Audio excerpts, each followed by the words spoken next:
Hello everyone, I am Deepanshu and welcome back to my YouTube channel. तो आज हम Nifty का एनालिसिस करने वाले हैं और देखते हैं किस तरीके से मार्केट रहा और मेरा पोजीशंस आज कैसे रहे। तो चलते हैं हम चार्ट्स पे। तो यहाँ पे हम आ गए निफ्टी के चार्ट में। देख सकते हैं निफ्टी काफ़ी अच्छे से पॉजिटिव रहा है 1.84%। बैंक निफ्टी ने भी काफ़ी अच्छा जोर लगाया, 1.9% अप रहा है। और सारे के सारे सेक्टर्स जो हैं बहुत स्ट्रांगली पॉजिटिव रहे हैं। Auto, metal, financials. सबसे अच्छी बात है स्मॉल कैप और मिड कैप जो हैं ये दोनों भी काफ़ी अच्छे से पॉजिटिव रहे हैं। और थोड़ा आईटी में कुछ प्रेशर आया था, इसके बारे में हम डिस्कस करेंगे। लास्ट के तरफ प्रेशर आया था थोड़ा सा, बट ओवरऑल सारे सेक्टर्स ओवरऑल बहुत स्ट्रॉन्ग थे और बहुत पॉजिटिव थे। तो इंडियन मार्केट्स एटलीस्ट बहुत ज़्यादा बुलिश हैं अभी यहाँ से, क्योंकि अगर हम यहाँ पे बात करें एक जैसे 200 डे मूविंग एवरेज होता है, तो अगर हम उसकी बात करें तो यहाँ पे निफ्टी का मैंने लगा रखा है 200 डे मूविंग एवरेज जो है ये इसी लेवल पे था, कहीं 16,990 17,000 लेवल्स पे। तो आज इसको जैसे गैप अप करके इसने ओपन किया तो उसके बाद से मार्केट अब बुलिश हो गया बहुत स्ट्रांगली। तो जो भी करेक्शन इसने दिखाया 200 डे मूविंग एवरेज के नीचे इसने अच्छा खासा टाइम स्पेंड किया और अभी क्रॉस कर गया है, तो अभी के लिए बुलिश है निफ्टी। और देखते हैं अभी किस तरीके से जाता है। और अगर हम बात करें तो अभी भी जैसे मार्केट सुप्रीम होता है तो ये चीज़ हमें एक्सेप्ट करके चलना होता है। मार्केट कहाँ तक जा सकता है, कितना ऊपर जा सकता है, इसका कोई एक्सपेक्टेशन नहीं है।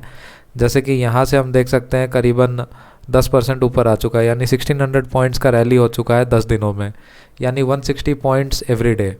तो अगर इसी तरीके से निफ्टी चलता रहा तो 3 महीने में निफ्टी डबल हो जाएगा इनफैक्ट। ठीक है, तो थोड़ा सा अनरियलिस्टिक चीज़ें होती है। जिस तरीके से यहाँ पे फॉल हमने देखा था कि ये 800 पॉइंट्स का फॉल आया था, और इसी तरीके से अभी यहाँ पे 10 दिनों में जैसे हम यहाँ पे 1600 पॉइंट्स का रैली देख रहे हैं।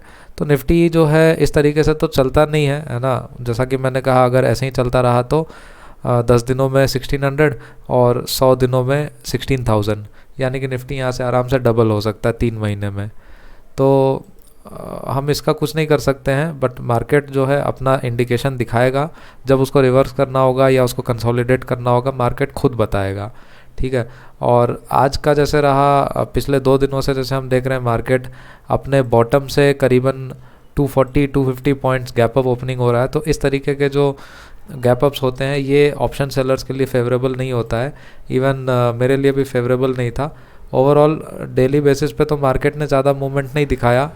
जैसे अपने बॉटम से मार्केट बस 70-100 पॉइंट्स के रेंज में कंसोलिडेट करके रह गया। लेकिन जो गैप अप होता है इसमें बहुत मुसीबत आ जाती है, बहुत तकलीफ़ हो जाता है। तो यहाँ पे देख सकते हैं अपने बॉटम से लेके जो हाई लगाया इसने 150 पॉइंट्स का था। तो ये इंट्राडे ऑप्शन सेलर्स के लिए बहुत गोल्डन पीरियड होता है। यहाँ पे कोई दिक्कत नहीं होता है, बहुत आराम से मैनेज कर लेते हैं और बहुत अच्छा डीके होता है, सब कुछ अच्छा होता है। लेकिन जो ओवरनाइट पोजीशंस कैरी करते हैं उनके लिए बहुत पहाड़ टूट जाता है। तो मेरे साथ भी यही हुआ कुछ 2 दिनों से इस तरीके से। करीबन 2 दिनों में 550 पॉइंट का मूवमेंट जो है, और ये पर्टिकुलरली रात को हुआ, यानी कि मार्केट जब क्लोज था, क्लोज होके ओपन हुआ, तो उस बीच में हुआ इतना मूवमेंट। तो इसका तो कुछ किया नहीं जा सकता है। जैसे 200 पॉइंट कल और 200 पॉइंट आज, तो 400 पॉइंट का जो मूवमेंट है इसने अचानक रातों रात कर दिया। तो मेरे पोजीशंस बहुत खतरे में आ गए। जैसा कि मैंने बताया था 16,000 का कॉल था मेरा, डीप इन द मनी चला गया था। तो आज मैंने उसको फाइनली स्क्वायर ऑफ किया, जो कि मेरा बहुत मेजर लॉस में कटा। और बाकी मेरे कुछ वीकली एक्सपायरी के भी कॉल्स थे 16,800 के, तो उसको मैंने काफ़ी कैलकुलेशन के साथ हेज कर रखा था, तो वो मिनिमल लॉस में मैं निकल लिया आज। तो ओवरऑल मतलब लूजिंग डे ही था आज। वीकली पोजीशंस में भी लूजिंग था और मंथली पोजीशंस में काफ़ी हैवी लॉस मैंने बुक किया। तो it's okay, it's part of the game. जैसा कि मार्केट इसी तरीके से काम करता है, बट जो फंडामेंटल्स और जो थ्योरीज हमने फॉलो किया है जिससे हमें इतना दिन प्रॉफिट हुआ है, तो अगर उस चीज़ को हम फॉलो करते चलेंगे तो ओवरऑल आगे भी अच्छा हो सकता है काफ़ी। तो अगर मैं ओवरऑल आपको अपने P&L स्टेटमेंट दिखाऊं तो ये है, मैंने फरवरी से लगा रखा है, यहाँ पे देख सकते हैं। तो जैसा कि ये है, ये फरवरी 1 से लेके ये कल का था वेडनेसडे तक का। तो देख सकते हैं बीच में ये 2 वीक्स जैसा मैंने पहले भी बताया था थोड़ा लूजिंग स्ट्रीक था। इसमें मार्केट थोड़ा एब्रप्टली मूव कर रहा था और मेरे पोजीशंस भी थोड़े अजीब से थे। तो मैं ट्रैवल भी कर रहा था, तो यहाँ पे मैनेज नहीं कर पाया मैं। बट उसके बाद से काफ़ी अच्छा रहा, जितना भी market gap up gap down हो रहा था सब हमने मैनेज किया। और ये फ्राइडे को मैंने छोटा सा लॉस लिया था, जो कि किसी एक दिन के प्रॉफिट के बराबर था बस, और वो भी मैनेज था काफ़ी अच्छे से। और इवन पिछले 3 दिन भी काफ़ी अच्छे प्रॉफिट्स में हमने क्लोज़ किया था, ठीक ठाक था। मतलब पिछले वीक जितना अच्छा तो नहीं था, बट ओवरऑल अच्छा था, प्रॉफिट्स में था। बट आज जैसा कि मैंने कहा, 2 दिनों से मार्केट जिस तरीके से गैप अप ओपन हो रहा है, तो उसको कंट्रोल कर पाना हमारे बस की बात नहीं है। तो इस वजह से क्या हुआ, लॉसेस जो भी हुए मैंने उसको बुक करके क्लोज़ कर दिया, क्योंकि अब 16,000 के कॉल को बहुत दूर तक कैरी करने का कोई सेंस नहीं बनता है। क्योंकि मैं ऑप्शन सेलर हूँ, तो मैं ऑप्शन डीके का फ़ायदा उठाता हूँ। तो 16,000 के कॉल में कोई डीके नाम का चीज़ नहीं है, क्योंकि बहुत डीप इन द मनी चला गया है, वो फ्यूचर्स के तरह काम करने लग गया है, जो कि मेरे अगेंस्ट में काम कर रहा होता है। तो इट्स बेटर कि मैंने उसको एग्ज़िट कर दिया। और अभी मैंने कुछ दूर के कॉल सेल किए हैं, 17,800 एंड 18,000 के कॉल्स मैंने सेल कर रखे हैं, और सारे के सारे जो हैं मार्च एंड एक्सपायरी के हैं। तो आप देख सकते हैं अभी मैंने बेसिकली सारा फंड्स डिप्लॉय कर दिया है। कैपिटल अनयूज्ड रखने का कोई सेंस नहीं बनता है, जैसा कि मैंने अभी ये 2 वीक में समझा। यहाँ पे जो लॉसेस हुए थे इसमें मैं समझा कि कैपिटल को बाहर रखने से कोई फ़ायदा नहीं है, कोई मतलब नहीं है, कैपिटल को डिप्लॉय करके रखने में ही भलाई है। तो मैंने इस वजह से क्या किया है कि सारे के सारे मार्च एंड एक्सपायरी का, यानी कि आज से 2 वीक बाद के एक्सपायरी का, मैंने कॉल्स और पुट्स में पोजीशंस बना रखे हैं बराबर बराबर, बहुत दूर दूर बना रखे हैं। इनफैक्ट 17,000 का एक पुट है, और उसके बाद 16,900 और उसके लोअर पुट्स हैं, और कॉल्स बहुत दूर रख रखा है मैंने 17,800 टाइप्स में। तो मार्केट अभी बहुत बुलिश है ना। और वैसे तो लगता नहीं है कि 17,800 इतना जल्दी चला जाएगा, बट जो भी जाए धीरे धीरे जाए, या जैसे भी जाए थोड़ा करेक्शन आके जाए, तो तब तक मेरे प्रीमियम्स डीके होते रहेंगे, और मैं मार्केट में कुछ बीच बीच में एडजस्टमेंट करने का कोशिश करूँगा। और अभी क्योंकि 3 दिन का गैप भी है, फ्राइडे कल जैसे कि ऑफ है, तो इसलिए भी मैंने कोई रिस्की पोजीशंस कैरी करना नहीं चाहता था, और अपने कैपिटल भी फुली डिप्लॉय रखना चाहता था मैं। तो इस वजह से मैंने सारा कैपिटल एलोकेट कर दिया मार्च एंड एक्सपायरी के लिए। और बाकी के अकाउंट्स में भी मैं थोड़ा सा बियरिश प्ले कर रहा था, मेरे काफ़ी सारे कॉल्स थे जो फंस गए। 16,200 का एक कॉल था आज के एक्सपायरी का, तो उसमें भी अच्छा खासा लॉस लेना पड़ गया। और एक 16,700 का कॉल था दूसरे अकाउंट में, तो वो भी लॉस में गया। तो ओवरऑल मतलब वन साइडेड प्ले करने से ये दिक्कत हो जाता है, मार्केट को कभी अपने हिसाब से ट्रीट करना बहुत बैकफायर कर सकता है। तो ओवरऑल मेरा यही अंडरस्टैंडिंग है, यही लर्निंग है कि अगर हम कॉल्स या पुट्स जो भी सेल करते हैं उसको जितना दूर से दूर रख सकें उतना बेटर हो। और कभी भी किसी भी कंडीशन में जो है इन द मनी कॉल्स या इन द मनी किसी भी ऑप्शन को कैरी करना बहुत समय के लिए बहुत बुरा हो सकता है, बहुत मुसीबत खड़ी कर सकता है, अनटिल अनलेस वो बहुत अच्छे तरह से हेज ना हो। ठीक है, तो जैसा कि मैं अपने आज के एक्सपीरियंस से बताऊं, तो 16,700 का कॉल जो यहाँ पे था इस अकाउंट में, मैंने मॉर्निंग में स्क्वायर ऑफ किया था, यहाँ पे देख सकते हैं करीबन ये था 16,800 का कॉल। तो इसको मैंने बहुत हाई लेवल पे स्क्वायर ऑफ किया, बट ये बहुत अच्छे तरीके से हेज था। ये 16,900 के कॉल से मैंने हेजिंग कर रखा था, बहुत मिनिमल लॉसेस के साथ में मैंने प्लान कर रखा था। लेकिन एक्चुअली में ये 17,100 का कॉल जो है ये एक्स्ट्रा हो गया, तो इसके वजह से थोड़ा सा लॉस आउट ऑफ कंट्रोल हो गया। बट इस तरीके से अगर हम एक बाई एक सेल करके आसपास में रखें तो उसको हम थोड़े टाइम के लिए कैरी कर सकते हैं, बट फिर भी एडवाइजेबल नहीं होगा कि अगर हम बहुत deep in the money options को कैरी करें। और ठीक है, अब मतलब थोड़ा सा ध्यान रखने वाली बातें हैं। और दूसरी बात यह है कि इस तरीके के गैप अप ओपनिंग्स भी लगातार 2 दिन अनएक्सपेक्टेड से थे, तो market is all about uncertainty, हमें उसे एक्सेप्ट करना होगा और मार्केट के अकॉर्डिंग चलना होगा। बट इसमें प्रोवाइडेड ये भी रहता है कि आपने जो रूल सेट किए हैं अपने लिए, जिस रूल्स ने आपको लगातार अगर इस तरीके से प्रॉफिट्स दिए हैं हर दिन, तो इसको चेंज करना भी अच्छा नहीं होता है। ठीक है, तो जिस रूल्स ने, जिस रेगुलेशंस ने, या जो भी पैटर्न मैंने फॉलो किया था उसने मेरे को इतने दिन प्रॉफिट्स दिया कैलकुलेटेड तरीके से, तो आज अगर उसने लॉस दिया है तो हो सकता है कि 1 हफ्ते का लॉस गया होगा मेरा, शायद ये हफ्ते का जो होगा ये लॉस में गया होगा। तो इट्स ओके, कोई बात नहीं, इस तरीके से गलती किया है तो एक्सेप्ट करना होता है। और बाकी बस रूल्स फॉलो करने से मतलब होता है अपने को, जो एक रूल्स आपने बनाया है जिसने आपको हमेशा सपोर्ट किया है, उस रूल को फॉलो करना होता है और प्रोसीड करना होता है। तो इसके अलावा अगर हम मार्केट का करंट डिस्कशन करें अगर, तो यहाँ पे देख सकते हैं मार्केट ने सारे लेवल्स तोड़ दिए हैं। अब मार्केट के लिए जैसे ये एक नेक्स्ट रेजिस्टेंस अब यही होगा, 17,600 का रेंज आ रहा है यहाँ पे, काफ़ी इंपॉर्टेंट लेवल है। तो यहाँ तक आके मार्केट को थोड़ा सा पॉज लेना चाहिए, क्योंकि इस तरीके से भागते भागते तो अब बहुत दूर नहीं भाग सकता है। जैसा कि मैंने कहा, अगर ऐसे ही भागता रहा तो अगले 3-4 महीने में मार्केट डबल हो सकता है, तो ऐसा नहीं होता है।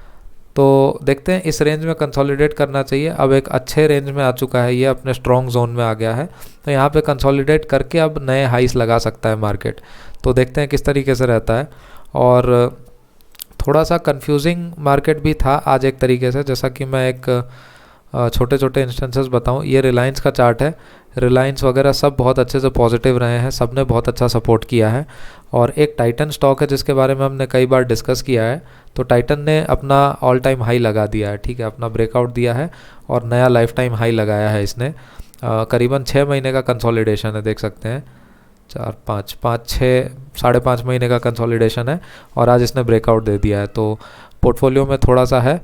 और इस तरीके से रिलायंस काफ़ी अच्छा रहा है। और साथ में हम एक और स्टॉक देखें जो कि HDFC है, तो HDFC भी बहुत स्ट्रांगली बुलिश था। कल मैंने कहा था कि एक रेजिस्टेंस लेवल पे है, अगर इसको रिवर्स करना होगा तो यहीं से करेगा, बट ये भी गैप अप ओपन हुआ और इसी ने मतलब मार्केट के स्ट्रेंथ को दिखाया। तो ये 5-5.5% ऊपर रहा, जो कि बहुत मेजर चीज़ होता है, इंडेक्स हैवीवेट स्टॉक है ये।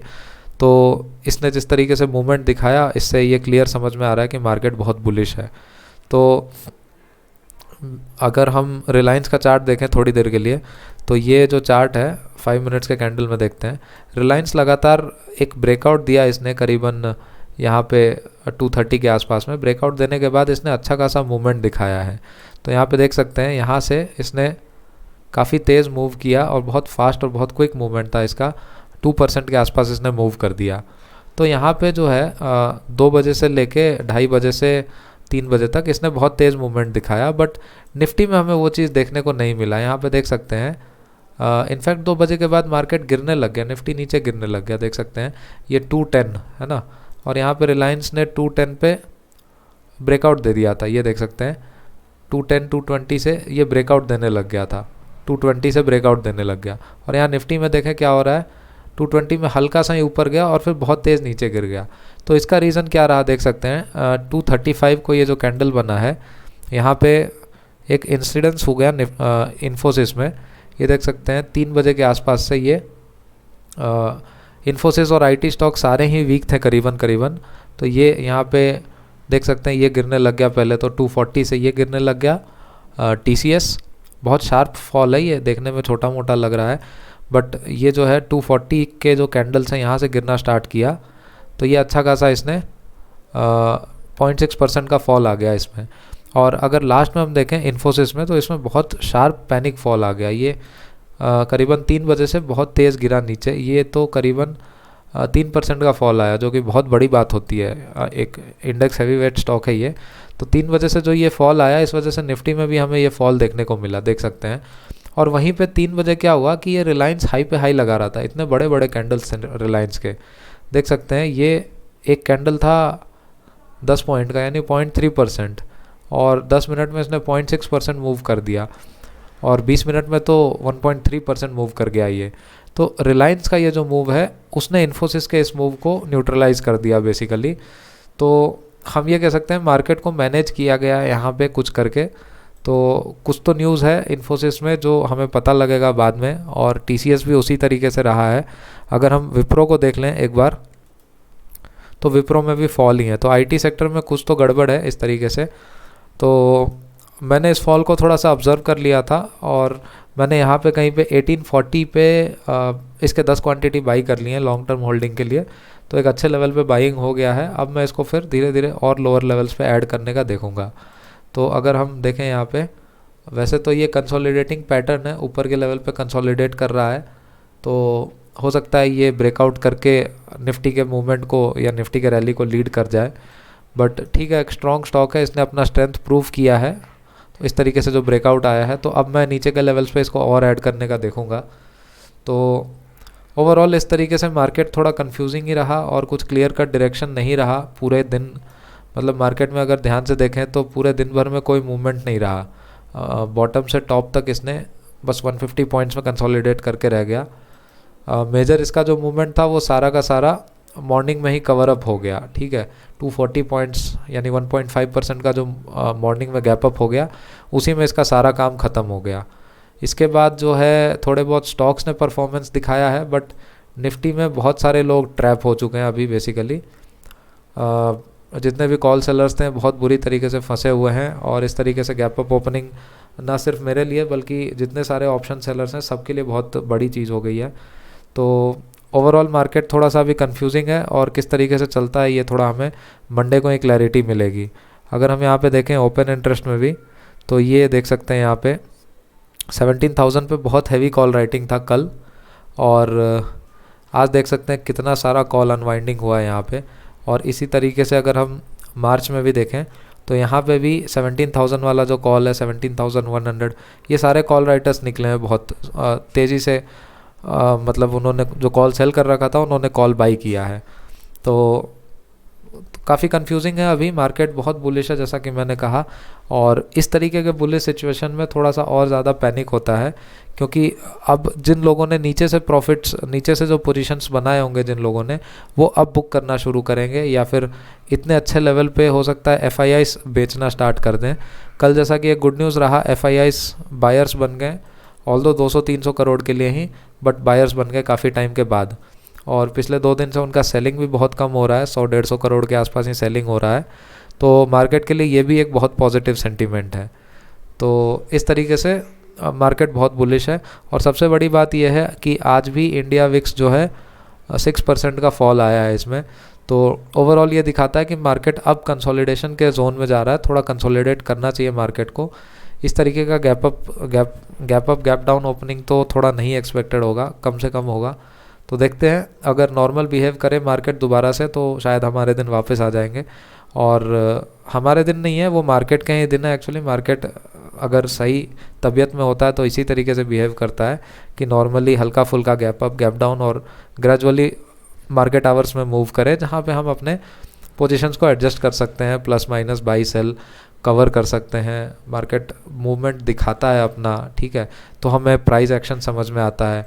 और आज का अगर प्राइस एक्शन देखें तो कुछ बना ही नहीं एक्चुअली में, किस तरीके से किधर मूवमेंट आ रहा है, कोई क्लियर कट डायरेक्शन नहीं है, कोई क्लियर कट ट्रेंड नहीं है, और मतलब काफ़ी कंफ्यूजिंग था। तो इस तरीके के मार्केट्स में ट्रेड कर पाना, पोजीशंस बना पाना, तो इट्स नॉट माय एक्सपर्टीज़।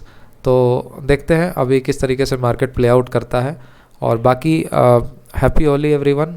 बाकी हम अगले वीडियो में डिस्कस करते हैं मार्केट एनालिसिस के बारे में।